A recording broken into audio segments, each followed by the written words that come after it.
Shoot the breeze, discourse dialogue. Bring to light to be revealed with eloquence forever flowing fearless. Hey, welcome to another Fearless. We're live again from Boulder, Colorado, and super excited. I'm kind of like a little like buzzing with excitement. Excellent. Because I like this talk and this category. Good. Yeah. Vince Cobb, who is are you the CEO? Founder and president. Yeah. CEO, president. Just small company, so overall, wear a lot of those titles. Yeah, most awesome dude at reuseit.com. Mm-hmm.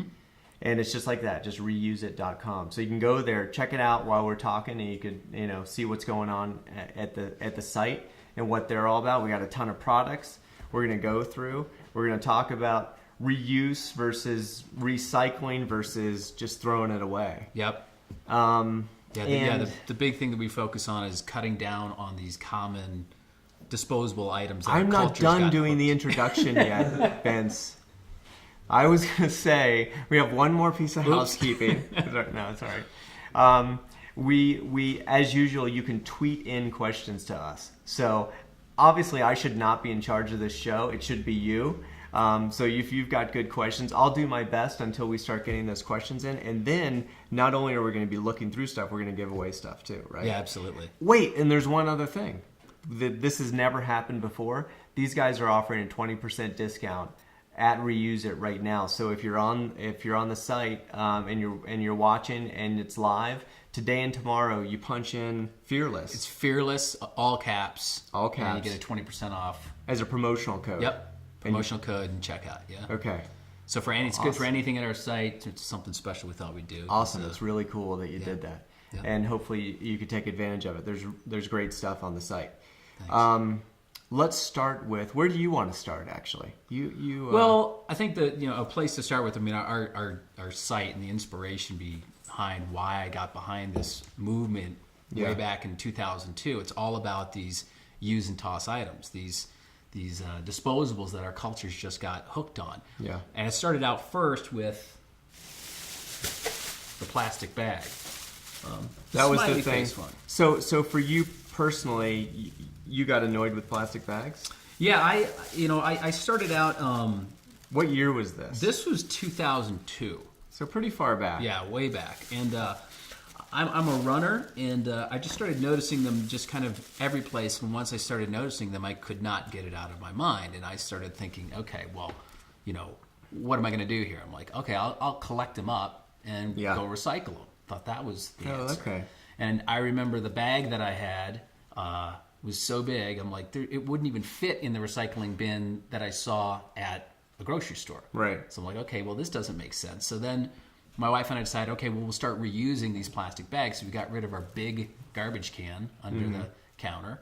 And at that time, we'd started recycling too. And so we're reusing these things. As your trash bag. Yep. Yeah. And a lot of people do that, I think. Absolutely. Yeah. And it's a great way to reuse them. Yeah. And so that inspired me. And what I realized is there was no single place on the web, and the web is the perfect place to do it, to wake people up to the fact that we've got a problem with these plastic bags and that we can change things as a society. But the first thing is to wake up, we've got a problem. So you started taking pictures. Oh, yeah. I got obsessed with the plastic bags. I mean, I shot hundreds and hundreds of pictures of plastic bags and trees and bushes. I'm a photographer too. So when our site went live, reusablebags.com, that was the first iteration of the site. Don't go there now. Yeah. Although you'll probably get redirected. You'll get redirected, okay. Exactly. But it was about, just a visual representation, because once people see these, it really wakes them up to the problem that we've got a problem. Yeah. And I shot hundreds of them. My wife was like, what are you doing, Vince? I'm like, I think I'm going to actually start this, this business to create this hub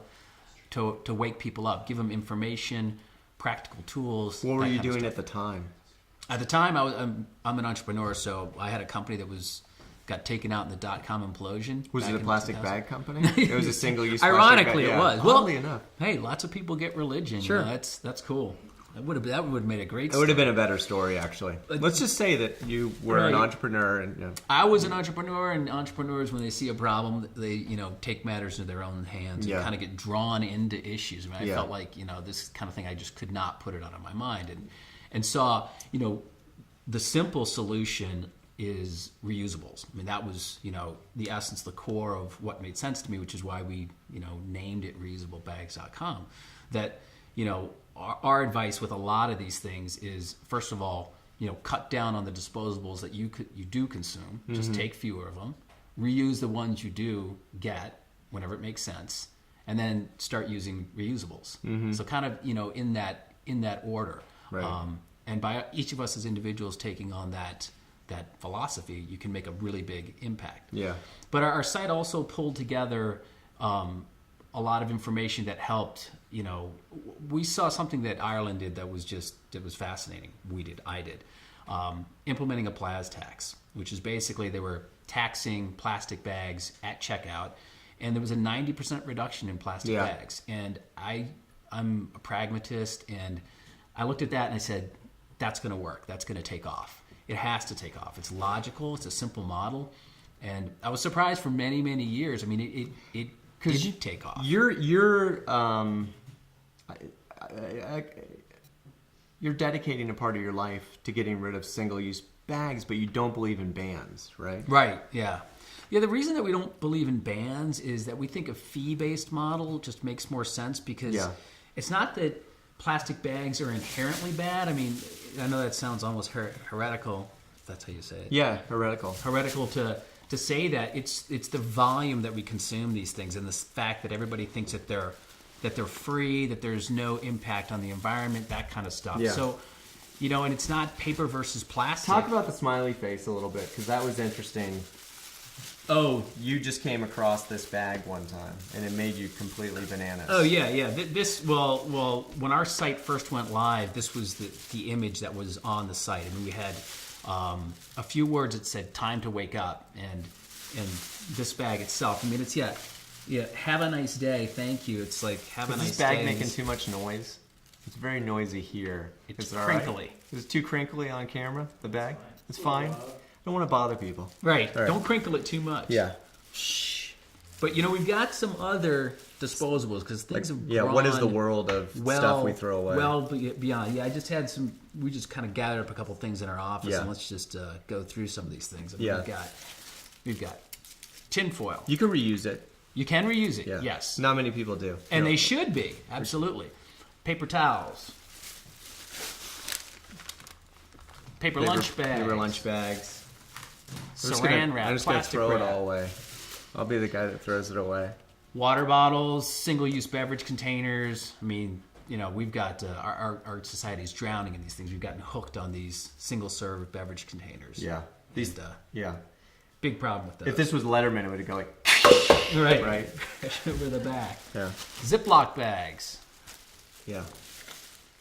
Single-use beverage containers. These little ones, whether it's a juice box or chocolate milk or, sports drinks. I mean, they're this whole convenience society that we have. It's super convenient, though, right? Oh, yeah, so absolutely. That's the appeal. Plates. These are, nice. All forms of cups, whether it's paper, plastic, styrofoam. I mean, we go through these things as a society. Yeah. That's like about 45 seconds of the average American's garbage, right? Yeah.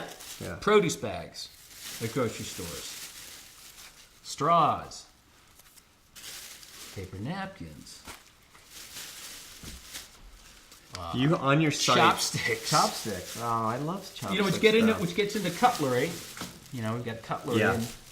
Yeah. Batteries. This stuff is. I mean, there's all really a lot of plastic for one-time use. Absolutely. And if you just look at all these different things, I mean, we threw these things around here, but if you looked at what the average consumer is going through in a year, we'd fill up this studio, and that's the problem. For one person, probably. Oh yeah. Absolutely. I saw a display once of somebody showing, how many the average family goes through or consuming in single-serve beverage containers, and it was a huge block. I mean, it was like 15 by 15 feet. So one of the things on your site that I think is really cool is you give a lot of free advice. You know, not everything you do is about selling something. A lot of it is like, well, here you could reuse these other things that you already have.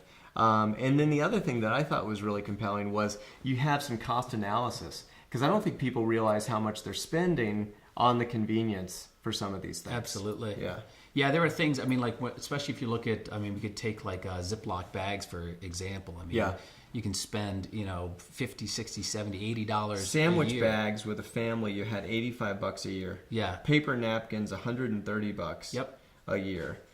And this was great. You added up a disposable lunch, brown bag, $26, snack baggies, $85, bottled water, or a juice box or something, $260, $371. Yep. Just in packaging those lunches, and then using, reusable products, not necessarily yours, but just anything reusable, $36. Right.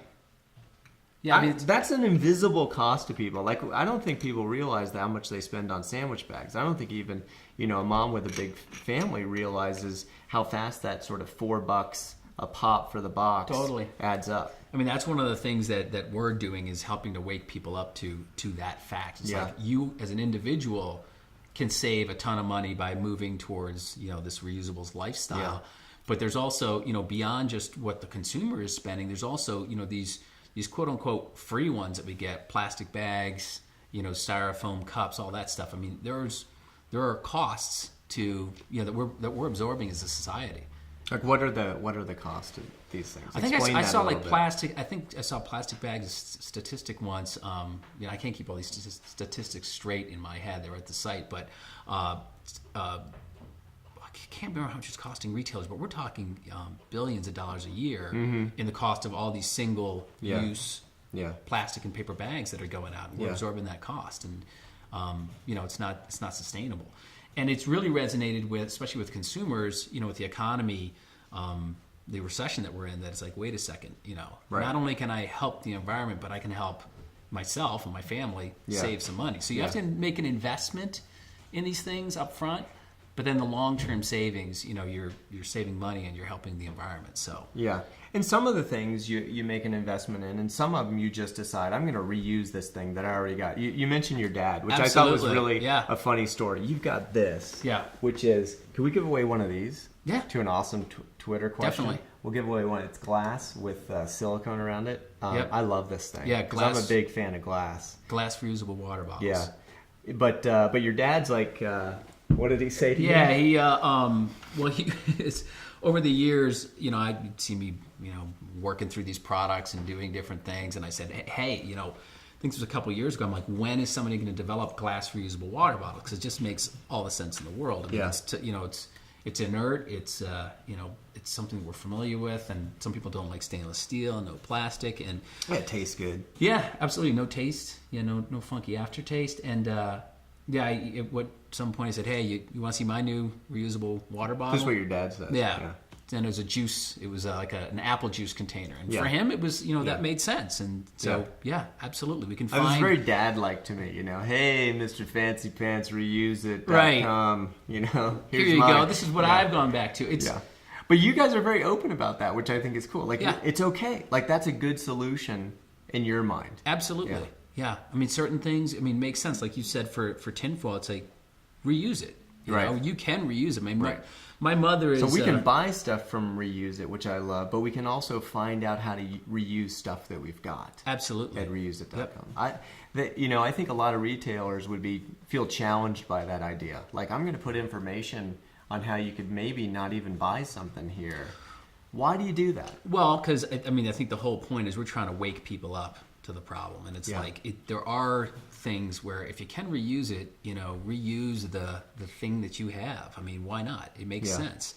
And but the reason why now is like I need people to buy my stuff. Well, another thing that we've been, that has come up over the years is like, well, if you're selling a really high quality reusable, it's like, well, like a reusable shopping bag that's going to last for 2 or 3 years. It's like, is somebody going to need to come back and buy another one? And, how much sense does that make? But it's just, I mean, it's, we are a triple bottom line company. I mean, we care about trying to just change the way that society looks at this stuff. So, we hope that when they do choose to buy something, and we offer a huge array of different things, some things that you can't, turn and reuse, find an item and reuse it at your place, at your home, that they'll come to us and buy it from us. How do you decide what's a product that you would carry at Reuse It? Because there's products that are reusable, but maybe not very durable, and there's others that are more reusable. Where, how do you vet the products? Well, it was interesting in the early years of the company. It was really hard to find reusable products in general, just because they weren't really out there. Yeah. And a great thing now is that we're seeing an explosion, in the marketplace. I mean, like a real explosion in the last couple of years of great, viable products that are out there. You were saying that also just in terms of desire, like in 2008, there was just a huge spike in it was consumer desire. Yeah, it was back in, it was Earth Day 2008 when reusable shopping bags and reusable water bottles kind of hit like a bunch of media outlets and just in bloggers and things like that. Top 10 things that you can do as an individual to make a difference. And that was kind of a year when I think we hit a tipping point. Yeah. And there was truly an explosion of products coming out in the marketplace.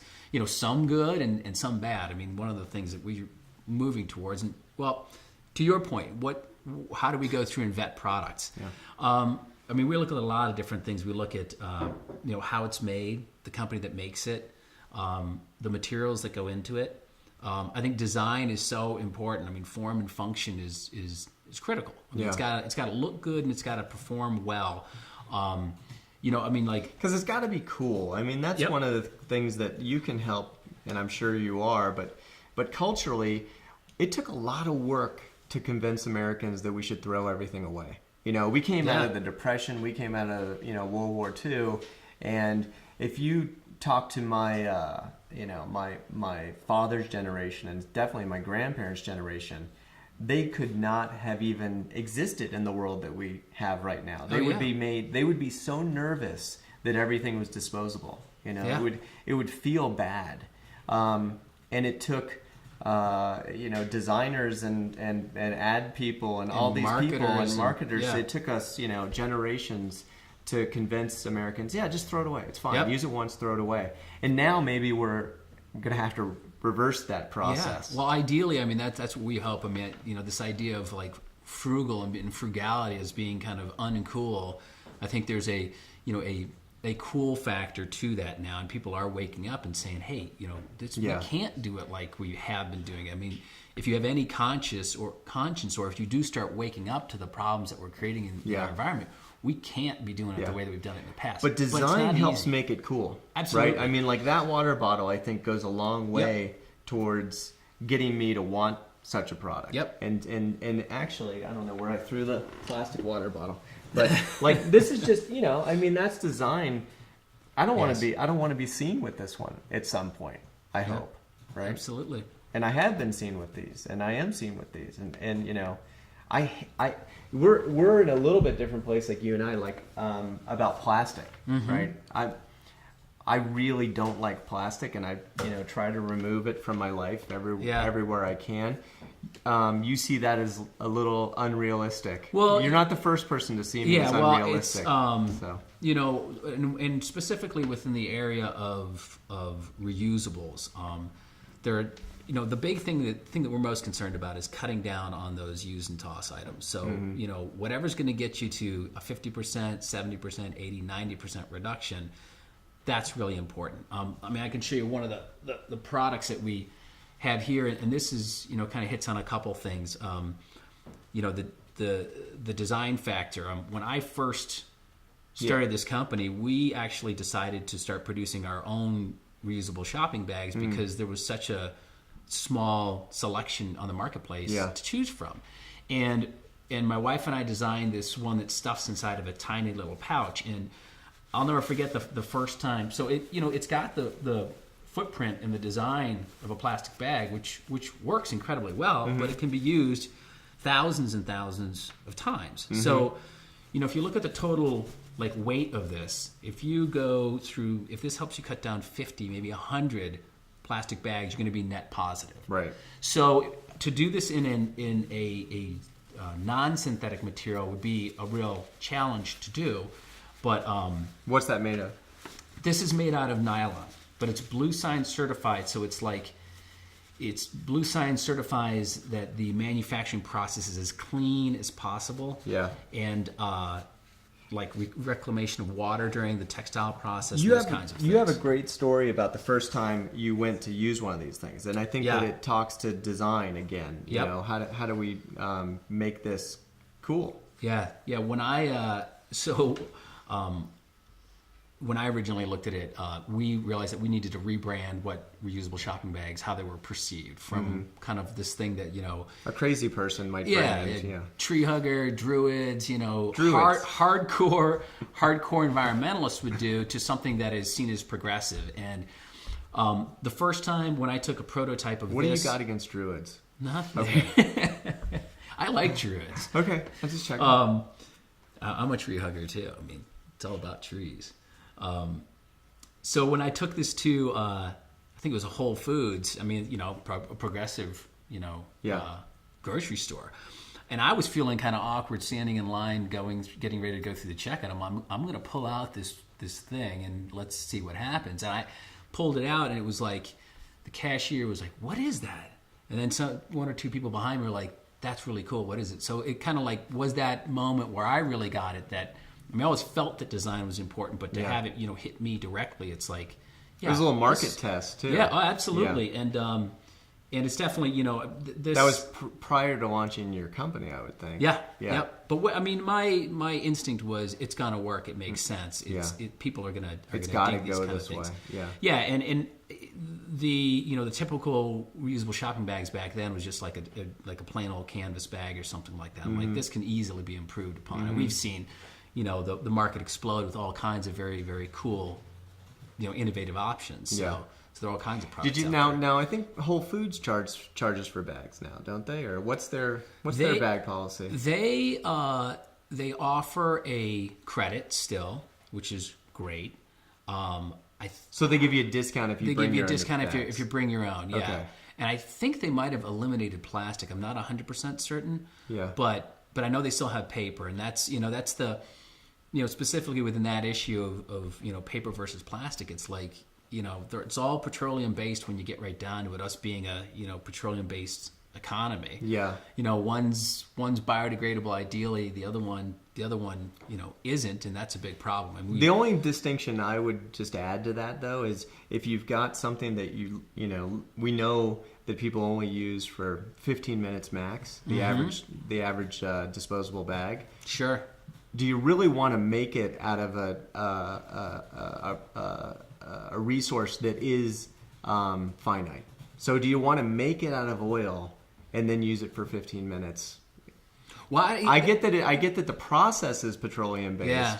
that the production is petroleum based, but I just think it seems slightly insane when you make anything that is single use out of plastic. Yeah. Well, ideally, I think what we should do, because I think one of the worst scenarios of this stuff is that this plastic persists. Mm-hmm. And it persists in our environment. We've talked about the gyre or gyre, however you pronounce Someone it. who knows how to say it. Right. I say patch. Right. Just the to avoid giant patch of plastic. in the Atlantic. The and there's one in the Atlantic. Pacific. Yep. Pacific was the first one. There's Now they're finding one. they're finding them all over the place. Are they? Yeah, and it's not. I think it's not like this floating island. It's just all these little plastic polymers that are out there. It's that this stuff doesn't break down, and Right.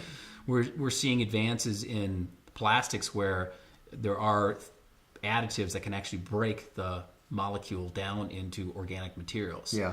So I think that's a really important advancement that's going to happen. So Well, I'm going to look for some Twitter questions. Sure.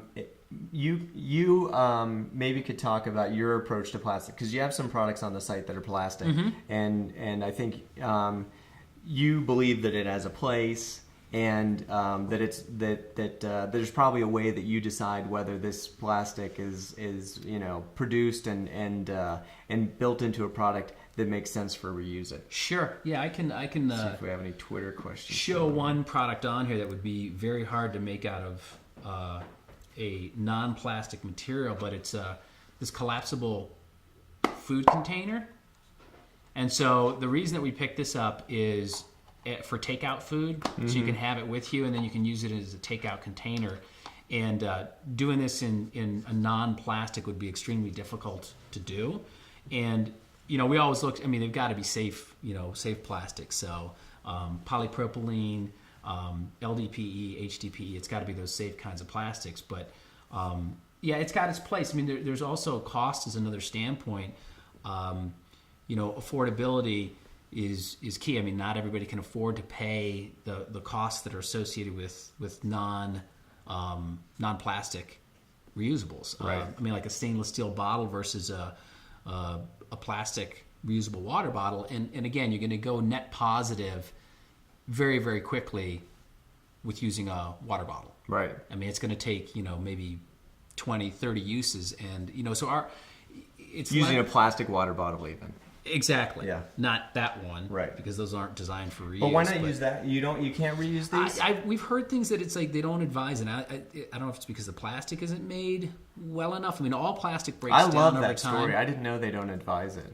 Because if they don't advise it, then maybe I would not advise even one use. Yeah, it's an interesting... a little sketchy. It's an interesting thing. I mean, all plastics break down over time, yeah. And that's maybe that plastic just breaks down sooner. All right, here's a question that K-Cups, the Keurig single-serve coffee pods? Do you know those things? No? All right. Well, then we can't talk about that. No, sure we can. You know those machines where you like take a little plastic cup and you stick it in there and you close it and it makes you a cup of coffee? Yeah. It's sort of like a glorified instant coffee. Sure. Yeah. You probably are not a fan of that idea. No. Okay. No. Not a fan. No. That's coming in from Brian Jones. I know Brian. He's really upset with K-Cups right now. You don't get anything, Brian. You already have Fearless stuff. And so let's see. Erica Bass tweets in, what about PBA-free reusable metal water bottles? Are glass water bottles better than metal environmentally? You probably get that kind of question a lot. Yeah, you have both, right? I imagine. We have both. Yeah. The interesting thing, it's this idea everything leaches. There is nothing that's totally inert. Glass leaches? The glass can leach. I mean, if there's lead in it, it could leach lead. So I mean, that's it's like great. God. What do we do? This reminds me of our family when we were looking at like milk. We were told at one point milk wasn't good. Then we went towards soy milk, and then it's like you find out soy milk isn't good for you because you need fermented soy. I mean, that's where, the reality is we're exposed to toxins all over the place. Stainless steel can leach, minute traces of heavy metals like nickel and things like that, and especially, the cheaper stainless steel ones, if it's not, a higher quality, it can leach more heavy metals. So,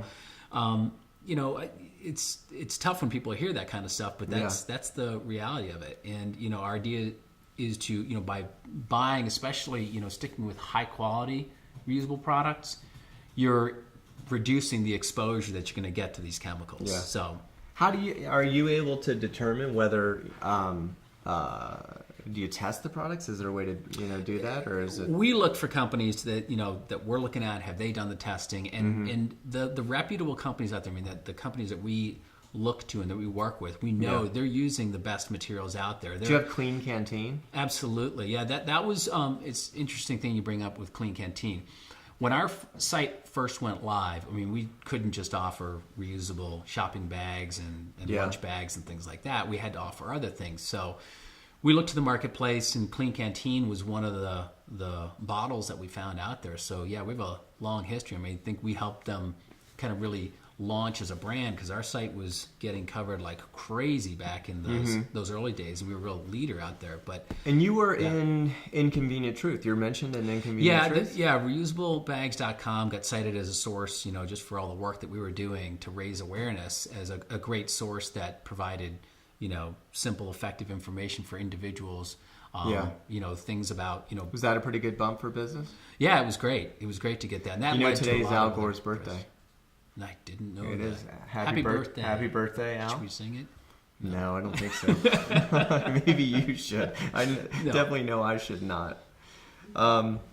So let's see. What's another question? That question, I think, is definitely worth something. What should we give away for that question about water bottle? What about one of these things? This thing is wild. Talk about this a little bit. This is very interesting. This is a... Is it PBA free? Or BPA free? BPA free. Which is the first initial BPA? BPA, yeah, BPA. It says right on it. It's funny because it's Let's give Erica one of those. It's Erica, you got it. Yeah. Everybody that's become kind of the hot button like chemical du jour that we're like all fixated on. Yeah, right exactly. now. Yeah, then we'll move on to other things. There's another issue just like in the phthalates wings. is another one. Yeah, it's so it's kind of customers are looking for things, especially within bottles that are BPA free. Yeah. But you got to look at the whole picture. There are other things. But this is a collapsible water bottle, so it's tiny. It can just fold up like this. And for like someone like myself, this is what I end up using, a really small one for when I travel. Yeah. So once you're done, you've used the liquid, you can just fold it up and take it with you. It's very cool. Do you have your bag with you? The stuff that you travel Yeah, with? Grab that, because I thought that was Sure. This sort of answers I hate plastic, but I kind of like this. I've said that. Have I said that? Alex hates plastic. Yeah. It just bugs me. But this thing It bugs me too. This thing is actually pretty cool because it answers that question, which is God bless you for traveling with that, but that weighs a bit. I got to be honest with you. This was a sample that I brought with me. I actually threw all the samples in my suitcase because we scrambled to get the stuff together right before the show and didn't ship it. But I filled it up today and I put it in my bag. I'm like, wow, this thing is heavy. What I normally use is one of these. And when it's done, as you said, it folds up. And so, that's something we have to consider for these things. It's like one size doesn't fit all. So what's going to work for the individual to help them, move down this whole journey of cutting down these disposables. Right. And you talk about it a lot like that. It's a journey. Yeah. You don't suddenly just live perfectly and without any waste. No. It starts with one thing. Yeah. And the way that being very pragmatic with this, it's like, we say perfection isn't the goal. It's like the idea is just how can you find places to cut down significantly. Yeah. Within our household, we occasionally do get plastic bags still. They just come in. It's like sometimes you're gonna end up with it. But the way that we solve that for us is we use it as our garbage bag liner. Yeah. Not like taking it and like putting it as a wastebasket liner in a bathroom where you don't need any liner, whatsoever. Mm-hmm. It's our garbage bag in the kitchen for the things that we don't compost, the things that we don't recycle. Yeah. And so we have achieved a 90% reduction of the plastic bags that we take, and that's fine. Yeah. We've gotten there. So you've and this is a number. What did you say? It's between 500 billion and a trillion plastic bags, the single use globally are consumed every year. Yeah, and that's a so you took that number down to for us 499 billion. No, I'm kidding. But if everyone, obviously that's just people consuming. And one thing people may be surprised to know is, Ireland's got a tax or however they put it on plastic bags. There's bans. I know you're not for bans, but there's bans in a lot of countries that it would shock you that there's bans. Like Bangladesh has a ban on plastic bags. They're taking off all over the place. Yeah. And we're seeing some things that are called bans where they're not outright banning the bag per se, but it's actually they're banning free bags. Like in China, that's what they're doing. They're banning free bags. Right, and that's, because they and the reason is not all environmental. It's a lot of the infrastructure to try to clean these things up. They're clogging sewers. They're fouling the fisheries and things that there's a lot of externalized costs that these countries are seeing with the explosion. Oh, absolutely. Which is another reason why we're proponents of doing the fee, because they're whether it's a single use paper or single use plastic bag. These things are all costing society, and the idea of capturing some of the external costs of things that are received as free makes a lot of sense. Can I talk about this for a second? Yeah, absolutely. Because what we do, well, I don't know if it's like what my wife does is all those plastic bags that pile up and everyone's got them underneath the kitchen counter. Mm-hmm. She may have learned about this idea on your site because you've got a lot of do-it-yourself ideas there. And she takes 7 layers of bag, and with an iron you can get them to seal, and they make a really, it turns into something pretty tough. So she's created, this kind of thing. Those are incredible. You should carry these on your site, don't you? They're excellent. Yeah. No pressure. Cool. Yeah, it's like exactly. Yeah. Is he gonna say no if I ask him on the show? But this is another thing that she's made, and we should talk about this because Sure. you pulled out this kind of stuff, right? Cutlery. How do you get rid of this in your life? Everyone's always pushing it on you. Everywhere you go, it's like, here's a bunch of utensils. So what Anna does is she goes to the thrift store, and buys like a spoon and a knife and a fork, and she created this thing. Yeah. And it rolls up, and you can wipe it off. It's easy to clean, and you put this in your purse or your pocket or your messenger bag, and don't try to fly with it. Probably right. Like this, that's not getting through security. You might want to go. But I'm helping the environment. Yeah. Well, you might want to go spork on that for when you're traveling. Yeah, a couple that we have, and actually this is one of the things that I do carry in my bag is a spork, which I think it's a brilliant design. I mean, it comes from the kind of camping and outdoor industry, but it's a spoon built in with a fork on the other side. It's not really a spork actually, because the fork tines are in the spoon. It's something new. Spork innovation. It's beyond by a company spork. called. I think it's beyond spork. Yep. Yeah. These are great. Spork and beyond, and it's got even a knife, a little serrated edge. That thing is awesome. And this one is. This one will last. Can you get that on a plane? Long time. Have you tried to fly with it? I guess you did. You just came out here with this stuff. Yeah, it's fine. Cool. Never run into a problem with it. That other one is kind of like the stuff. To go where. So this is great. This is made out of recycled PET. Mm-hmm. So, plastic. They got especially recycled materials. It's got their place. We've got to find a stream for all these recycled products that are coming through. Yeah. Because recycling has its place with these things. Mm-hmm. And then it's got a bamboo set of cutlery. So this is another great solution for cutting down on cutlery. It's really nice. Can I say what's better about my wife's design? Go for it. Just since we're plugging stuff. Like once you use this, then if you have dirty, if they're dirty, it doesn't really seal them. Sure. Yeah, there's a version that we have also that does wrap up. I mean, we've got hundreds. Can I just promote my wife's stuff without you just constantly pushing people to your site? It's just ridiculous. Well, I mean, these are super cool. And we have hundreds of products at our site, so it's tons of different options, and including my wife's line soon. We're gonna have all right, to I'm done.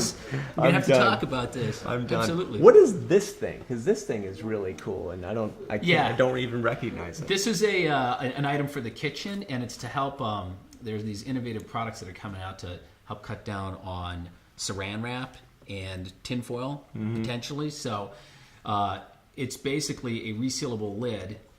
Reusable that you put on top of a container and push down, and it helps pull some of the air out, so the food will last longer, and it's reusable. So you could have a ceramic bowl, you put that on top, and yep, absolutely. Yeah. And the fact that it creates an airtight seal helps the food last longer. Yeah. So what about there's you're pulling out your bag at the store. That's the first time. There's this cultural moment. You're not sure how are they going to react. And then they think it's cool, and then you're emboldened to do more, and then I hear the story, and I'm emboldened to do the same. Yeah. And there are those people that kind of lead the way culturally. This is Boulder, right? Yeah. Seems like a super, tree hugger green place. Progressive place, absolutely. My wife goes to Starbucks to get her beans refilled, and I know a lot of people were watching like, don't go to Starbucks for your beans, whatever. Right. That's where she goes to get her beans. She goes to get her beans refilled in the Starbucks, bag that the beans had already come in. And they look at her like she's got two heads, right? And this is only a couple months ago in Boulder. Finally they figure out a way where they'll give her, where they can, fill it up for her and sell her something.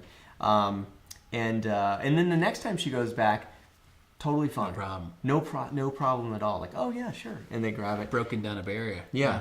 Yeah, it's interesting. I think it takes people, you have to take that step, and there are leaders out there. And she doesn't want to be a leader, though. Well, she was like horrified that they weren't ready, I think. The interesting thing that happens is we kind of get pushed into it. If you feel passionate about something, you're going to step out there and you're going to do it. And I think we're surprised at how people perceive once you do something like that, if that's seemed as strange or not. I mean, reusable water bottles too. I mean, I can remember when we were using these early. People were kind of like, "What is that? Why are you carrying that around? Yeah. What's wrong with you? Yeah. Why aren't you buying? Is that medicine? Yeah, exactly. Right. Yeah. Is that vodka? Yeah. Are you? Yeah. Are you bruising Right. it up? Perhaps I am. Yeah. Well, that's the other benefit that people don't talk enough about. Well, it's funny. We were thinking about bringing back flasks. The flask. And we do Yeah. have one flask at the site right now. I'd like to get some more, but Yeah. that's another. This It's idea. definitely cool, but it's a little bit of a statement. Well, yeah, obviously, to exactly. pull, like, I guess it depends what you put in. It's just water. Flask. Yeah. Yeah, exactly. Yeah. Is it water or not? Yeah, no, it's just water. I like just a little bit of water. But that idea of what's old is new is Yeah. definitely coming back. I mean, Yeah. you were asking earlier about things that I carry with me. One of my kind of personal favorites now is the handkerchief, and this one is blue because the jeans that I wear, it's like the dye is coming out of them. I was using a white one. I'm like, these things keep turning blue. And they turn blue. So we offer blue ones. This is a product that we actually produce. So it's out of hemp, Yeah. which is, also when we look at our, non-synthetic materials, what are the best materials? And one of the best ones out there, our company has produced our own line under the Reuse It line. Lots of products out of hemp. It's strong. It requires almost no chemicals to grow. I mean, it's a weed. Yeah. And But you can't grow hemp in the U.S. Yeah. right now, right? it's It's weird. very interesting story. It was Yeah. back like in the 1930s. Basically, a lot of interests, established interests, the timber industry, Alcohol. newspaper industry got behind it, Yeah. and basically created this scare tactic that Yeah. hemp was marijuana. Yeah. And it got banned in something like a 3 or a 4 month time period. I mean, it just kind of got railroaded out. Yeah. They created this scare, and the month that it got banned, issue of Popular Science came out, and it said like the next $1 billion crop or something like that, but it had already been killed in the U.S. Wow. So it's one of those unfortunate instances where established industry crushed it. But Do you get to be like I remember my grandfather always having the handkerchief, and it was a cool thing. Like to me, that like bringing the handkerchief back is just cool because you can do the gentleman thing, When Yeah. someone needs a hanky, you can. yeah, pull you it can out. give it. You can give it to them, know. and I think Yeah, you one, could put it down over a puddle. There's all sorts. it of is cool it things is you can old do with school. it. Yeah, And I think one of the misperceptions is that you can change the tire and then you like pull it out and you wipe off your White hands. band. I think it's just cool. they're cool. I totally dig it. I mean, the main thing that I'm using it for is cutting down on paper towels and paper napkins, but especially hand towels. Let's come back to paper towels because that's a big one. But Sure. Andrew Kimmel tweeted in, what reuse it product categories do you see as having the most potential for product design cool factor improvement? So as a designer, Interesting. when you look at your line, like, wow, I wish somebody was doing more in this area. Right. That's an interesting one. It's a good question. Because we're seeing amazing stuff within the whole bag arena. We're seeing amazing things within bottles. We just saw one recently that came out that we're looking to carry where it actually screws in half. Stainless steel bottle, so you can actually clean inside right, the right. bottle I've very seen that too. easily. And Who's making that? I That's a believe it cool always. product. I think it's Alex was. The brand is called Me? Alex. Okay. Yeah, that's a And I that's think a cool it product. also allows you to make 2 different sizes out of it. So that's one definitely. Let's send Andrew this bag.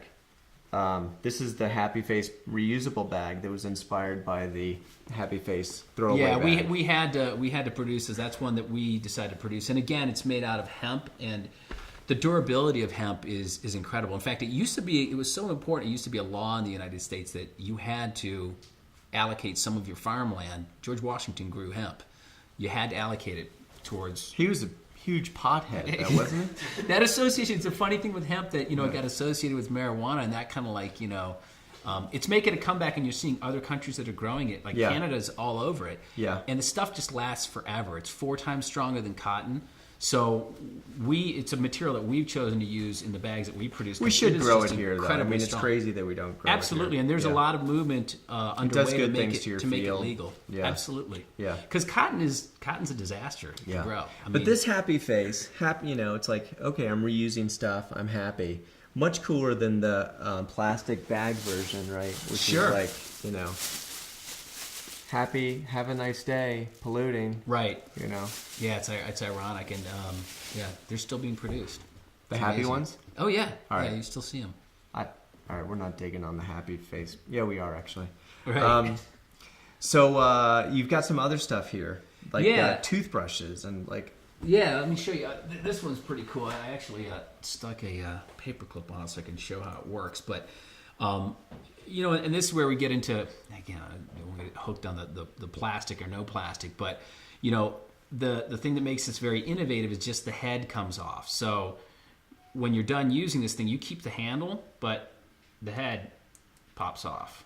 Oh, that's cool. Yeah, if I can get this thing to work. I hate plastic. I don't know if You do? Yeah, and so instead of going through the entire Right. handle, you're going through just the head. And I Who think makes this that? This is EcoDent, and very, very cool product. Now, I was looking for like wooden toothbrushes and stuff, and Yeah. they really don't hardly exist. You know better than I. well, and that's where you kind of go through it and you think about, okay, a wooden toothbrush, and I'm going to go through this thing, every.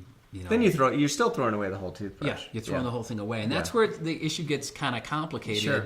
And what makes the most sense. Yeah. What about shaving? How do you shave? That's interesting that you just brought that up because I was just going to mention shaving because that's something that we. These are things I struggle with. I struggle. And these are these are the common ones that people come across. Yeah. And what I've done is I don't grow a ton of facial hair, so I don't have to shave that. More than me, though. I don't have to but shave yeah, that you and I are often. in about the same camp. But the quality of razor blades, the shaving heads like Mach 3s, Mach 4s, they've gotten so good that they last a long, long time. So I use the Mach 3, Yeah. and I'm replacing that tiny little head. Okay, here's what I've done. I've gone straight razor? Not the straight razor, but the safety razor, the old kind Right, where you screw the bottom and it clamps down on the double-sided razor. Yep. And then the foam in the cup, and I kind of do this deal. Right. It's kind of fun. Yeah. But it's not the shave that you get with the ones Right, I'm talking yeah. about. And still, the thing that made me crazy, you know how I don't like plastic. I was looking for the blades, and I remember the blades came in little cardboard boxes. Now they come in little plastic boxes. So I laid out my sort of new shaving, program versus the disposable blades, and I'm trying to look at it and measure. Am I using more plastic, less? Am I throwing away more? That's where we kind of get in this loop where it's like it's hard. It is, and get kind of almost crazy. Obsessed. It's with kind it. of fun though. Anyway, if you can Not make when it a it's your bit of a full-time game. job. No, it's terrible for you. So here's an awesome question though that we got to give away. I don't know. Toothbrush may not be appropriate for this, but the question is from Defrag Amy. This is gross. Sorry, but I use plastic bags to pick up after the dog. She's picking up dog poop. What's a good suggestion for picking up dog poop? Plastic bag. So you think that's is the a way good to go? suggestion. There are ones that are made out of compostable plastic, so yeah. it's a better plastic, and I like those eco bags. Yeah. What are they called again? They're those green ones that are Bio bags. compostable. Bio Yeah, bags. bio bags. That's Yeah. a So Amy, you perfect could carry. use bio bags. Yeah. Are And you going to that's- get any poop on your hand, do you think, with the bio No. bag? Okay. Ideally, not. Good. Unless you're not too good at picking up the droppings, but that's a great example of reusing the plastic bags that you do get.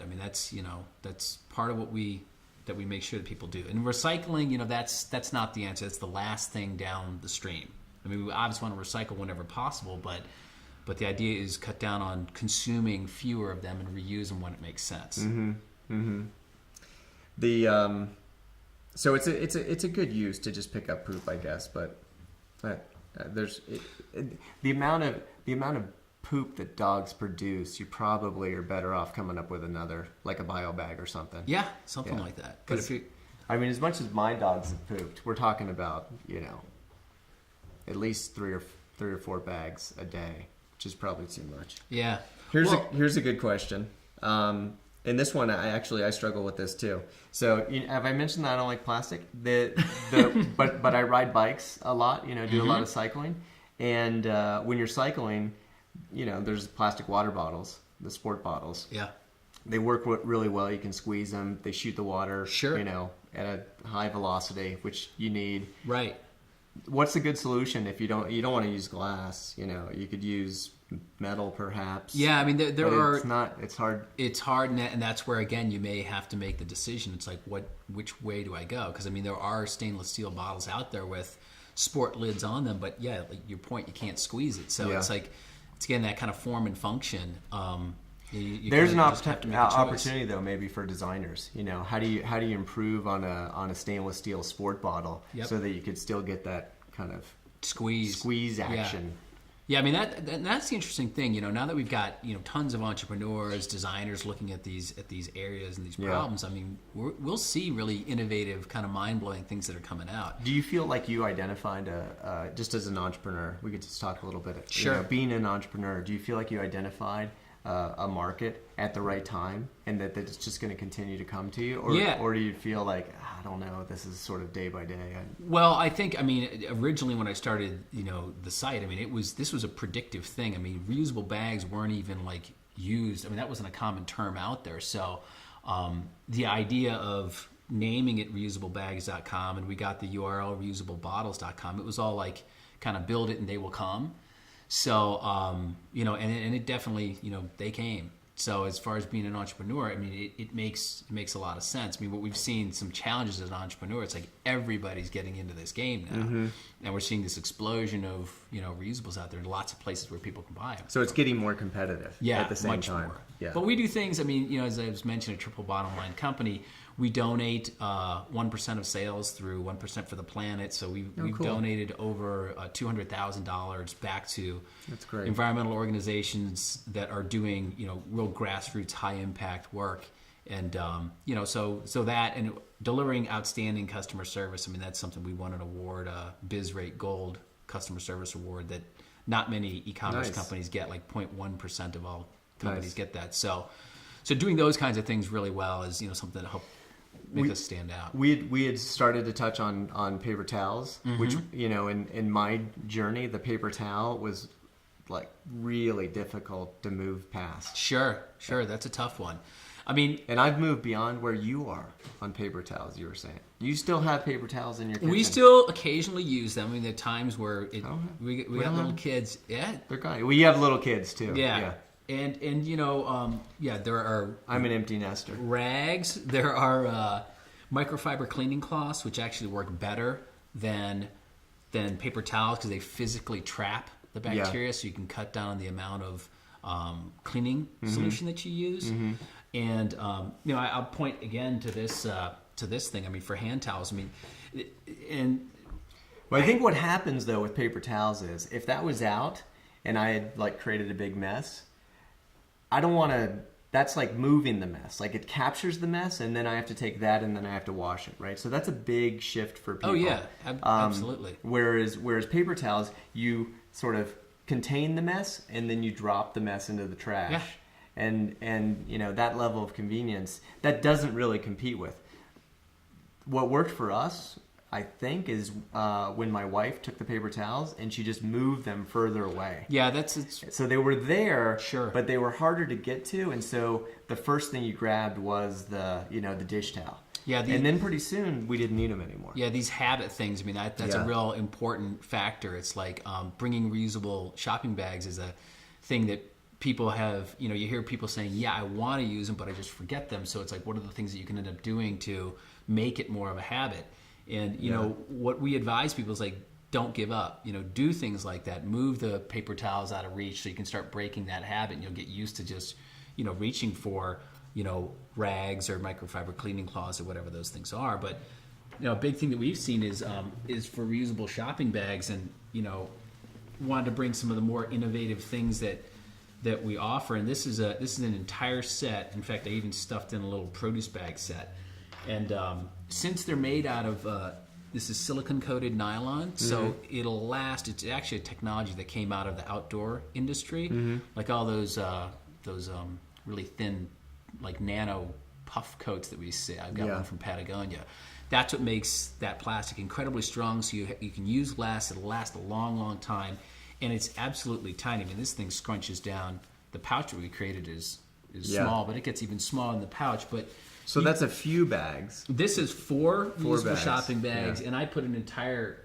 This is a produce bag set that stuffs inside of something. How many bags is the produce? This is 4, and this is made out of recycled plastic. Because that's the other. You talk about the progression. You start doing things. You start bringing your own bags, and then you start to feel like, man, the produce bag is a waste. Oh yeah, and you want to start to eliminate that. Yeah, and that's a tough one to reuse. That's actually something that you could reuse for dog waste. That's like a lighter weight thing. But again, I think reusable produce bags have been a wildly popular category. Well, it's fun. The other thing that's fun when you start to use bags like that is that at Whole Foods you can buy stuff in bulk. Then absolutely, which is I don't know, it sort of opens up a whole different aspect of your food experience too. Definitely. Buying things in bulk makes a ton of sense. So we offer a lot of containers that you can take, and people use these things for that. So yeah, it's healthier. You're cutting down on the packaging. So that's where you'll see some of these reusables can cut down on other things that aren't directly related to the disposable itself. Someone asked, what about toilet paper? That's an awesome one. It's Liz. An excellent question. Liz gets that, right? Liz Cohen gets that. As long as you need it and you'll use it, Liz. That's key, because that's our big thing about it. Or if you can't use them, someone else will. So you can pass it on somebody else. I mean, who uses toilet paper anymore, Liz? It's come up. It's called I've heard of it. I don't know if it's a specific company that produces them, but a family towel. But there are, and that's where I don't want to wash that. No, it's funny because we looked at it. I'm way for disposability, and there were certain things where it's like we drew the line, and it's some people might decide to do that, but for others it's like no, that, and we as a company were like no, that's kind of taking it too far. I mean, none of us in our office would use that, but there are feminine care products that we have that are reusable. Luna Pads is a product, and that's something very popular, and it's my grandparents came out of the Depression, and they toilet paper was a luxury back in their day, or at least in their lives, and it was a luxury that they couldn't afford. And they knew about people who used toilet paper, but what a lot of people and farmers did is they would use the Sears catalog from the year before. That's interesting. Yeah, and so in the bathroom would be the Sears catalog. So Liz, you can consider that's a DIY. There's an enormous amount of direct mail that's being offered out there. I love that. Yeah. Well, you bring up a fact. Part of the inspiration for me starting this company is my mother is European. She was born and bred in France. She came out of World War II, and so she never bought into a bunch of this stuff. I mean, plastic bags, they haven't been around forever.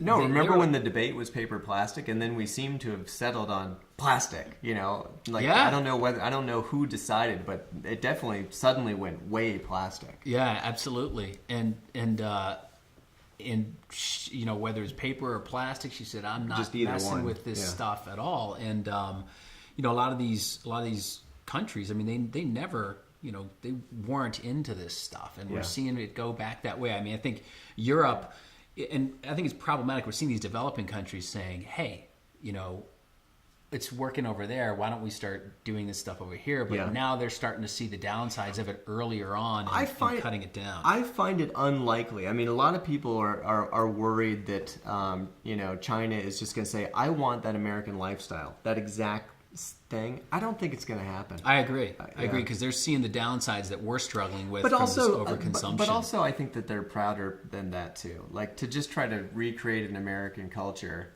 in the American suburb and all those things. I just don't think that is what happens when that culture is introduced to, a growing middle class and more money and more prosperity. I agree. I think, part of our country, maybe it's a downside. It's just like we've got endless resources. I mean, that's, it was part of the beauty of when they discovered. Of course. Yeah. But that's ingrained in our kind of culture, and we're, we're this ideally notion of evolving. Ever expanding, endless resources.